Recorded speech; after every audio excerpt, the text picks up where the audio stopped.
کذالک اسی طرح، وقد اور تحقیق، احطنا گھیر رکھا تھا ہم نے، بما لدیہ ساتھ اس کے جو اس کے پاس تھا، خبرن خبر میں سے. کذالک کے یہاں دو معنی کیے جاتے ہیں. ایک معنی یہ کہ دوسرے لوگ یا تاریخ بتانے والے ذوالقرنین کے کیسے بھی حالات بتا رہے ہوں، اصل واقعہ یہی ہے جو ہم آپ کو بیان کر رہے ہیں، اور ہم خوب جانتے ہیں کہ ذوالقرنین کے حالات کیا تھے. وقد احطنا بما لدیہ خبرا. ٹھیک ہے، اللہ سبحانہ تعالیٰ یہ بتانا چاہ رہے ہیں کہ یوں تو ذوالقرنین کے واقعات لوگ جانے کیا کیا بتا رہے ہوتے ہیں، تو سچائی اسی بات میں ہے جو ہم آپ کو بتا رہے ہیں. کذالک وقد احطنا بما لدیہ خبرا. اور کذالک کا دوسرا معنی یہ ہے کہ ذوالقرنین نے اس قوم کے ساتھ بھی اسی طرح کا سلوک کیا جیسا مغربی قوم کے ساتھ کیا تھا، یعنی انہیں اسلام کی تعلیم اور دعوت دی. جن لوگوں نے سرکشی کی ان کے ساتھ سختی کی گئی، اور جنہوں نے فرما برداری کی راہ اختیار کی ان کے ساتھ نرمی کا سلوک کیا گیا.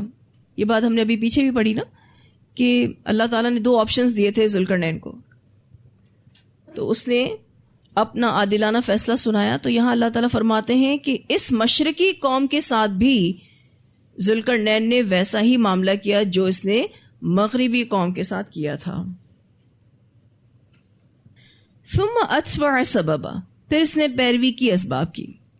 اور دوسرا معنی کیا ہے کہ یہ ایک اور راہ کی طرف نکلا، ایک اور ٹاسک کی طرف نکلا، ایک اور مہم کی طرف نکلا. حتیٰ یہاں تک کہ اذا بلغ جب وہ پہنچا، بین السدین دو پہاڑوں کے درمیان.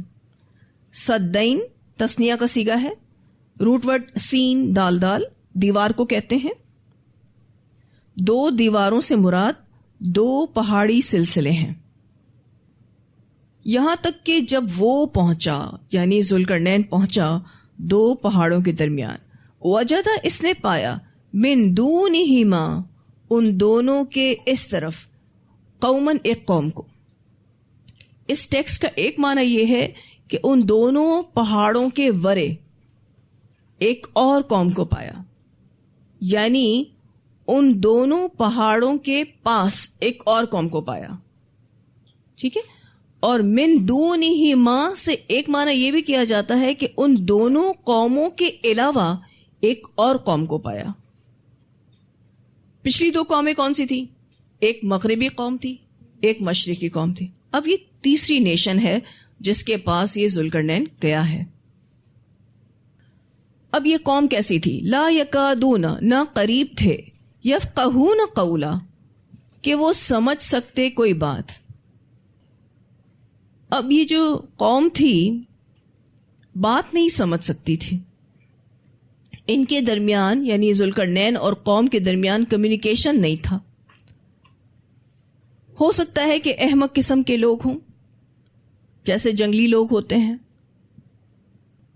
اور یہ بھی ہو سکتا ہے کہ زبانیں مختلف ہوں جس کی وجہ سے بات سمجھنے میں مشکل ہو رہی ہو. جیسے کہ اگر آپ چائنا چلے جائیں تو آپ کو وہ بولتے ہوئے ایسا لگیں گے کہ کیا بڑبڑا رہے ہیں.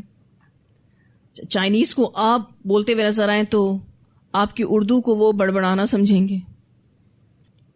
کمیونیکیشن گیپ کی وجہ سے ایسا ہی لگتا ہے لا یکادون یفقہون قولا. لیکن اس کا ایک ریزن یہ بھی ہو سکتا ہے کہ وہ احمق قسم کے جنگلی قسم کے لوگ ہوں. واللہ اعلم. قولوا انہوں نے کہا. اب یہاں پر قولو سے یہ بات پتہ چلتی ہے کہ بات چیت کرنے کا کوئی سبب بن گیا، کوئی ترجمان مل گیا، یا پھر اشارے کی زبان سے ذوالقرنین ان کی بات سمجھ گیا. اشارے کی زبان تو دنیا میں ہر کوئی ہی سمجھتا ہے. قولو انہوں نے کہا، یا ذوالقرنین اے ذوالقرنین، ان یاجوج بے شک یاجوج و ماجوج اور ماجوج مفسدون فی الارض فساد کرنے والے ہیں زمین میں. یاجوج اور ماجوج جو ہیں دو قبائل کے نام ہیں. ان کے بارے میں انشاءاللہ ہم تفصیلاً ابھی دیکھیں گے. اب جس قوم کے پاس ذوالقرنین پہنچا تھا اس قوم نے کیا کہا ذوالقرنین سے کہ یہ یاجوج اور ماجوج زمین میں فساد کرنے والے ہیں. فہل تو کیا نجعل لک، ہم بنائیں تیرے لیے خرجن کچھ مال، علا اس بات پر، ان تجعل یہ کہ تو بنائے، بیننا و بینہم ہمارے درمیان اور ان کے درمیان، صدن ایک بند، ایک روک. ہم تجھے کوئی ٹیکس پے کریں گے، ٹھیک ہے، تجھے کوئی پیمنٹ کر دیں گے، تو ہمارے اور ان کے درمیان ایک رکاوٹ بنا دے، ایک سد بنا دے. اب اس قوم نے ذوالقرنین سے کہا کہ آپ ایک رکاوٹ ہمارے لیے بنا دو، جو بھی اس پر لاگت آتی ہے ہم پے کرنے کے لیے تیار ہیں. آپ یہ جو بند بنائیں گے، اس بند کو بنانے کے لیے آپ ہم سے مسلسل کوئی ٹیکس بھی وصول کرنا چاہیں تو ہم ٹیکس بھی پے کرنے کے لیے تیار ہیں، لیکن آپ پلیز ان کے اور ہمارے درمیان ایک رکاوٹ بنا دیں. بڑا فساد کرتے ہیں، آتے ہیں پہاڑ کے ورے سے ہمارے علاقے میں، لوٹ مار کرتے ہیں، قتل و غارت کرتے ہیں، سب کچھ چھین کر چلے جاتے ہیں. یہ کون لوگ تھے؟ یاجوج اور ماجوج. یہ بڑا فساد کرتے ہیں، آپ ہمیں ان سے بچا لیں، ایک رکاوٹ بنا دیں، ایک بند بنا دیں. قال، اس نے کہا. اب ذوالقرنین نے کیا جواب دیا آپ دیکھیں گے. اس نے بڑا ہی دیانت، عفت اور نیکی اور خیرخواہی کا مظاہرہ کرتے ہوئے جواب دیا. قال، اس نے کہا، ما مکنی، جو قدرت دی ہے مجھ کو، فیہ اس میں، ربی میرے رب نے، خیرن بہت بہتر ہے. یعنی مجھے کوئی ٹیکس نہیں چاہیے، کوئی پیمنٹ نہیں چاہیے، اللہ تعالیٰ کا دیا ہوا میرے پاس بہت کچھ ہے اور بہت بہتر ہے. یعنی جو پیمنٹ تم مجھے کرو گے، جو ٹیکس تم مجھے دو گے، اس سے بہتر مال میرے پاس موجود ہے. فَأَعِینُونِی، پس تم مدد کرو میری، بِقُوَّةٍ ساتھ قوت کے. اجعل، میں بنا دوں گا، بینکم و بینہم، تمہارے درمیان اور ان کے درمیان، ردما، ایک مضبوط دیوار. اب دیکھو انہوں نے تو صدن کی ڈیمانڈ کی تھی، لیکن اس نے کیا کہا؟ میں ردما بناؤں گا. ردما صدن سے اور مضبوط ہوتی ہے. اس نے سیسا پلائی ہوئی دیوار بنانے کا وعدہ کیا. اس نے کہا کہ دیکھو میرے پاس پیسہ تو بہت ہے، مجھے مین پاور چاہیے، ٹھیک ہے، بس تم میری مدد کرو ساتھ قوت کے. دیوار بنانے کے لیے جو مادی اسباب کی ضرورت ہے وہ تو میں مہیا کر دوں گا، پیسہ میرے پاس بہت ہے. آپ لوگ اس سلسلے میں محنت اور مشقت اور افرادی قوت یعنی مین پاور کے ذریعے میرا ہاتھ بٹاؤ. نیڈ فزیکل ہیلپ، مجھے جسمانی مدد کی ضرورت ہے. تم محنت کرو، تمہاری ہیلپ میں کروں گا. ردمن کا جو لفظ ہے را دال میم سے ہے، مانا سوراخ بند کرنا. تو قوم نے تو صدن کی ڈیمانڈ کی تھی، لیکن ذوالقرنین نے کہا کہ ہم ردم بنائیں گے اور یہ اور مضبوط ہوگی. آتونی، تم مجھے لا دو، زبر الحدید، لوہے کی چادریں یا پھر لوہے کے تختے.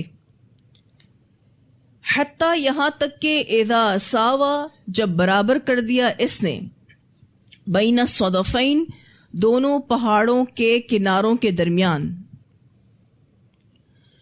قال انفخوا، کہا پھونکو.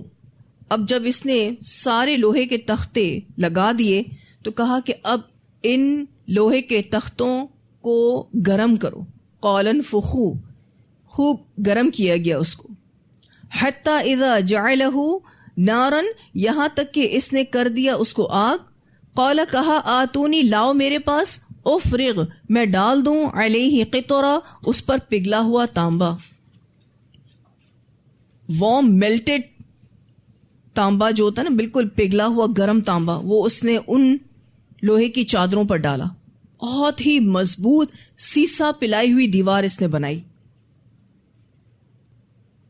کیونکہ ویسے بھی وہ لوہے کی دیوار تھی، ٹھیک ہے. پھر اس لوہے کی دیوار کو اس نے اتنا زیادہ گرم کیا اور پھر ان گرم دیواروں پر اس نے پگھلا ہوا تانبا ڈالا جو اس پر پوری طرح سے چپک گیا. قال آتونی افرغ علیہ قطرہ فما استطاعوا، پھر نہ وہ استطاعت رکھتے تھے ان یظہروہ، یہ کہ وہ چڑھ سکیں اس پر. کون چڑھ سکیں اس پر؟ یاجوج اور ماجوج. وما استطاعوا، اور نہ وہ طاقت رکھتے تھے لہو اس کے لیے نقباً نقب لگانے کی. اگر آپ دیکھیں تو استطاعوا اور استطاعوا دونوں ایک ہی لفظ ہیں لیکن تھوڑے سے فرق کے ساتھ ہیں. استطاعوا میں تا نہیں ہے لیکن استطاعوا میں تا ہے. ٹھیک ہے، ایک پڑھنے میں خفیف ہے اور ایک ثقیل ہے. اس طرح کی چیز ہم نے موسیٰ اور خضر کے واقعے میں بھی پڑھی تھی. آپ دیکھیں تو پہلا جو خفیف لفظ ہے فما استطاعوا، وہ استعمال ہو رہا ہے ان یظہروہ کے لیے، یہ کہ وہ چڑھ سکیں اس پر. اور جو ثقیل لفظ ہے وما استطاعوا، وہ استعمال ہو رہا ہے نقب لگانے کے لیے. اس سے کیا پتہ چلتا ہے کہ چڑھنا ہلکا کام ہے بنسبت سوراخ کرنے کے مقابلے میں. لہٰذا ہر کام کے مناسب حال فعل کے صیغے یوز ہوئے ہیں. یہ ہے قرآن. اوپر چڑھنا نیچے سے نقب لگانے کی نسبت آسان کام ہے. تو اللہ تعالیٰ نے جو ذوالقرنین کے ذریعے یہ دیوار بنوائی، یہ دیوار کیسی تھی؟ اللہ تعالیٰ فرماتے ہیں فما استطاعوا ان یظہروہ، یہ دیوار ایسی بن گئی ہے کہ یہ استطاعت نہیں رکھتے کہ یہ اس پر چڑھ سکیں. وما استطاعوا لہ نقبا، اور نہ وہ طاقت رکھتے ہیں اس کے لیے نقب لگانے کی. یہ آیت دلیل ہے کہ انہیں دیوار میں نقب لگانے یا اسے توڑنے کی قطعاً قدرت نہ تھی. اب یہ کیسی قوم تھی؟ اتنی زبردست قوم تھی. جیسے ہی آپ یاجوج اور ماجوج کے بارے میں پڑھیں گے تو آپ کو ان کی پاور کا اندازہ ہوگا کہ یہ کتنے پاورفل ہیں، لیکن ایک دیوار سے روک دیے گئے ہیں. قال، اس نے کہا، ذوالقرنین نے کہا، ھذا رحمت من ربی، یہ رحمت ہے میرے رب کی. یہی بات پیچھے ہوئی تھی موسیٰ اور خضر کے واقعے میں کہ اللہ کی رحمت ہے. اتنی مضبوط قوم ایک دیوار سے قید ہے، یہ سراسر اللہ کی رحمت ہے، یعنی اصل طاقت اللہ کی ہے. فَإِذَا جَاءَ وَعْدُ رَبِّي، پھر جب آ جائے گا میرے رب کا وعدہ، یعنی وہ مقرر وعدہ، جَعَلَهُ، کر دے گا اس کو، یعنی اس دیوار کو، دکا، برابر، ریزہ ریزہ. دکا کا لفظ دال کاف کاف سے ہے، کوٹ کر ریزہ بنا کر برابر کرنا، یعنی چورا چورا کر دینا. وَكَانَ وَعْدُ رَبِّي حَقًّا، اور ہے میرے رب کا وعدہ سچ، کہ قیامت سے پہلے یاجوج اور ماجوج نکلیں گے. وَكَانَ وَعْدُ رَبِّي حَقًّا، جیسے ہی قیامت کا وقت قریب آئے گا یہ دیوار ٹوٹ جائے گی اور یاجوج اور ماجوج پوری دنیا میں پھیل جائیں گے. وَتَرَكْنَا، اور ہم چھوڑ دیں گے، بَعْدَهُمْ، ان کے بعض کو، یومئذ، اس دن، یموج فی بعض، گھس جائیں گے یا لہریں مارتے ہوں گے، فی بعض، بعض میں. وَنُفِخَ فِی الصُّورِ، اور پھونکا جائے گا سور میں، فَجَمَعْنَاهُمْ، تو ہم جمع کر لیں گے ان کو، جمع کرنا. وَتَرَكْنَا بَعْدَهُمْ، اس کو پہلے سمجھ لیں. ہم سے ایک مراد تو یاجوج اور ماجوج ہیں، اور ہم سے دوسری مراد قبروں سے نکلنے والے لوگ ہیں.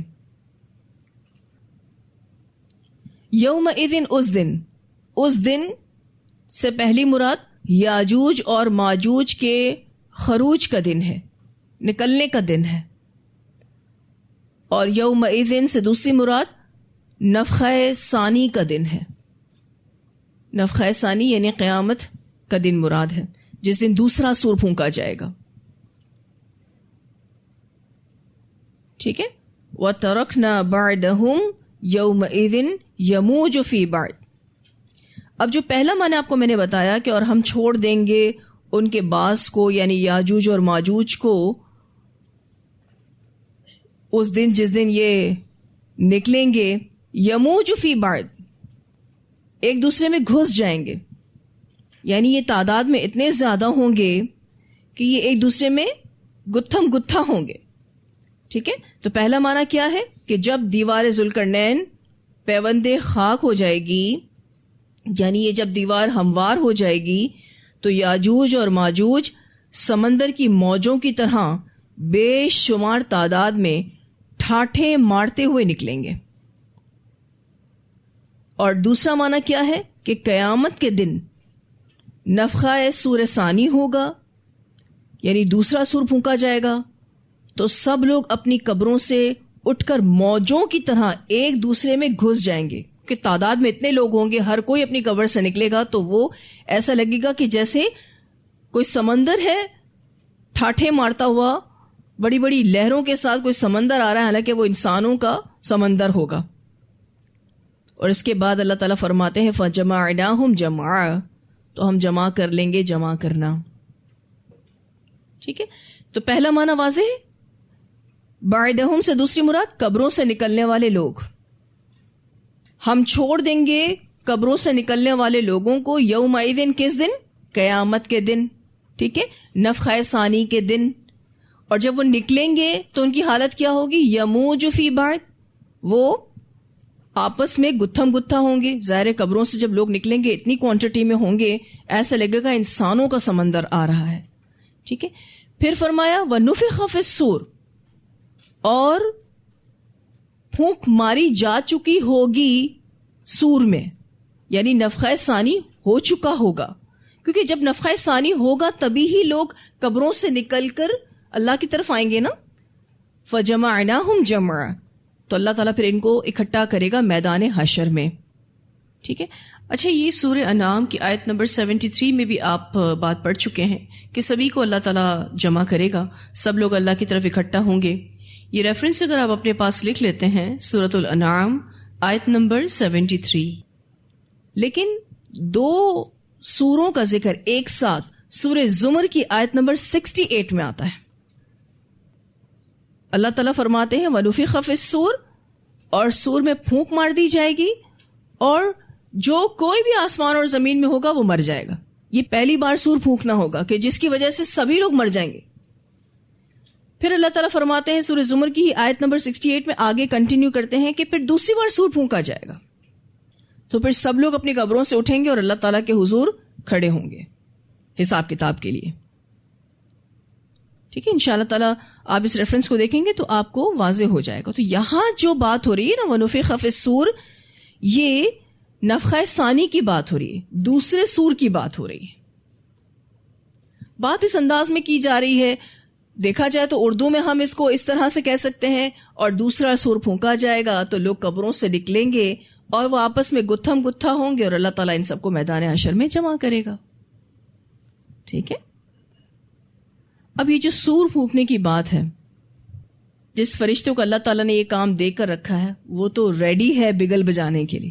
اس بارے میں مسند احمد کی روایت آتی ہے، نبی اکرم صلی اللہ علیہ وسلم نے فرمایا میں خوش کیسے رہوں جبکہ سینگ والے فرشتے نے سینگ کو منہ سے تھام لیا ہے اور اپنی پیشانی کو جھکا دیا ہے اور سننے کے لیے تیار ہے کہ اسے کب حکم دیا جاتا ہے. صحابہ نے عرض کیا اس حالت میں آپ کیا ارشاد فرماتے ہیں؟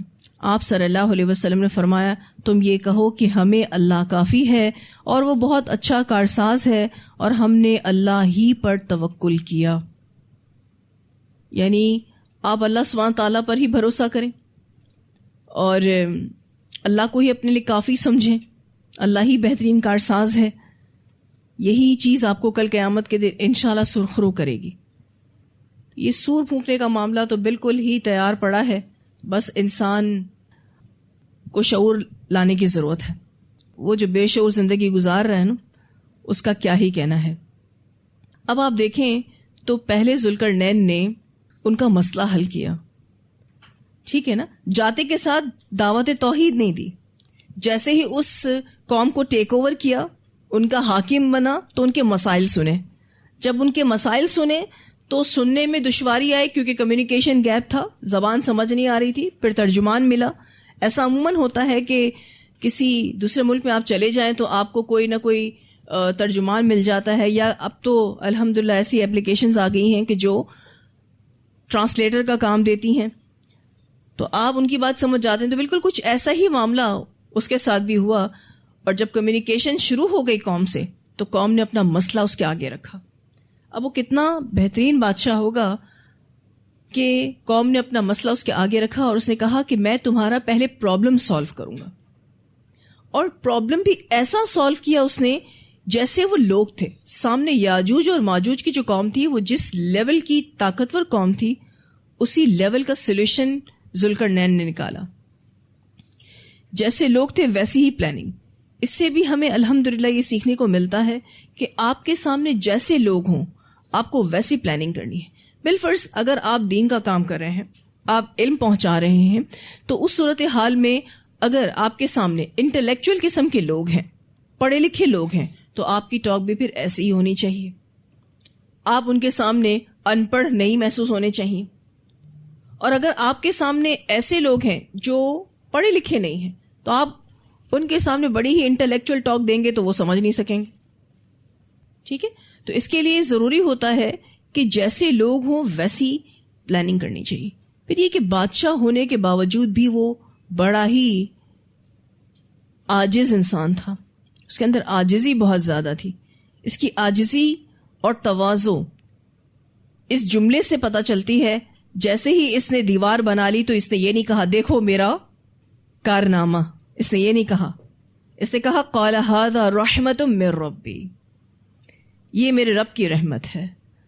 کیونکہ پاورز بھی اسی نے دیے ہیں, استعمال کرنے کی توفیق بھی اسی نے دی ہے. اور اگر کوئی چیز ہمیں سکسیسفلی مل گئی ہے, بن گئی ہے, تو اس میں بھی اللہ ہی کی رحمت ہے, ہماری اپنی کوئی طاقت نہیں ہے. اور پھر جیسے اس نے دیوار بنا لی تو اس نے اللہ کا پیغام دیا فَإِذَا جَاءَ وَعْدُ رَبِّي جَعَلَهُ دَكَّا وَكَانَ وَعْدُ رَبِّي حَقًّا. یعنی اس نے ان کا پرابلم سالو کیا اور ساتھ میں تبلیغ بھی کی کہ دیکھو کل قیامت آئے گی, اور قیامت سے پہلے یہ دیوار ٹوٹ جائے گی. تو ذوالقرنین والے سوال کا جواب بھی اہل مکہ کو دیا گیا, اور ساتھ ساتھ یہ بھی بتایا گیا کہ وہ توحید کا پیروکار تھا اور وہ آخرت پر یقین رکھتا تھا. آئے تھے نا یہ اہل مکہ نبی اکرم صلی اللہ علیہ وسلم سے ذوالقرنین کے بارے میں پوچھنے کے لیے, تو جواب دیا گیا یہ ذوالقرنین کون تھا. ایک رومی بادشاہ تھا, ایک ایرانی بادشاہ تھا, لیکن وہ توحید پرست تھا, وہ کافر نہیں تھا. بہت سارے لوگ کہتے ہیں کہ یہ سکندر اعظم تھا. نہیں, ایسی کوئی بات نہیں, کیونکہ سکندر اعظم جو تھا وہ مشرک تھا. یہ مومن بادشاہ تھا اور بہت پاور اللہ تعالیٰ نے اس کو دی تھی. یہ توحید کا پیروکار تھا اور آخرت پر پورا یقین رکھتا تھا. ٹھیک ہے, آخرت کا قائل تھا. تبھی اس نے کہا کہ جیسے ہی اللہ تعالیٰ کا وعدہ قریب آ جائے گا اللہ سبحانہ تعالیٰ اس دیوار کو ختم کر دیں گے اور پھر یہ یاجوج اور ماجوج نکلیں گے اور وہ دنیا کا بہت بڑا فتنہ ہوگا. تو ذوالقرنین کی تعمیر کردہ دیوار رکاوٹ بن گئی. ایک دیوار سے یہ قوم روک دی گئی. تو یہ اللہ کی رحمت نہیں ہے تو کیا ہے. تو یہاں الحمدللہ ہمارے یہ لیسن مکمل ہوا. ہم پہلے تلاوت سن لیتے ہیں اور پھر یاجوج اور ماجوج کے بارے میں احادیث کو دیکھیں گے. وَيَسْأَلُونَكَ عَنْ ذِي الْقَرْنَيْنِ قُلْ سَأَتْلُو عَلَيْكُمْ مِنْهُ ذِكْرًا إِنَّا مَكَّنَّا لَهُ فِي الْأَرْضِ وَآتَيْنَاهُ مِنْ كُلِّ شَيْءٍ سَبَبًا فأتبع سببا حتى إذا بلغ مغرب الشمس وجدها تغرب في عين حمئة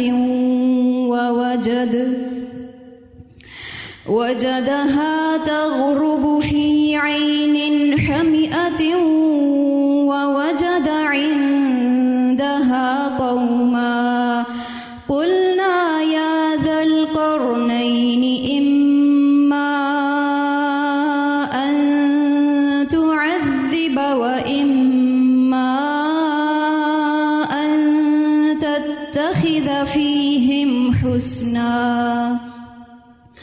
قال أما من ظلم فسوف نعذبه ثم يرد إلى ربه نعذبه ثم يرد إلى ربه فيعذبه عذابا نكرا وأما من آمن وعمل صالحا فله جزاء الحسنى وسنقول له من أمرنا يسرا ثم أتبع سببا حتى إذا بلغ مطلع الشمس وجدها تطلع على قوم لم نجعل لهم من دونها سترا كذلك وقد أحطنا بما لديه خبرا ثم أتبع سببا حتى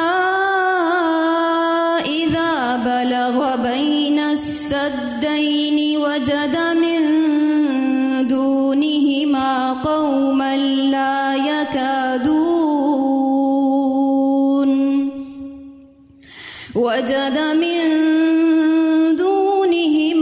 قوما لا يكادون يفقهون قولا قالوا يا ذا القرنين إن يأجوج ومأجوج مفسدون في الأرض فهل نجعل لك خرجا على أن تجعل بيننا وبينهم سدا قال ما مكني فيه ربي خير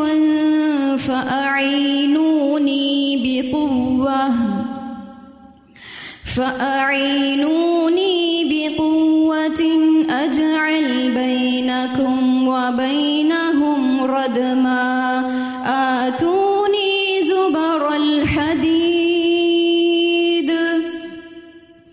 حتى إذا ساوى بين الصدفين قال انفخوا حتى إذا جعله نارا قال آتوني أفرغ عليه قطرا فما استطاعوا أن يظهروه وما استطاعوا له نقبا قال هذا رحمة من ربي فإذا جاء وعد ربي جعله دكاء وكان وعد ربي حقا وتركنا بعضهم يومئذ يموج في بعض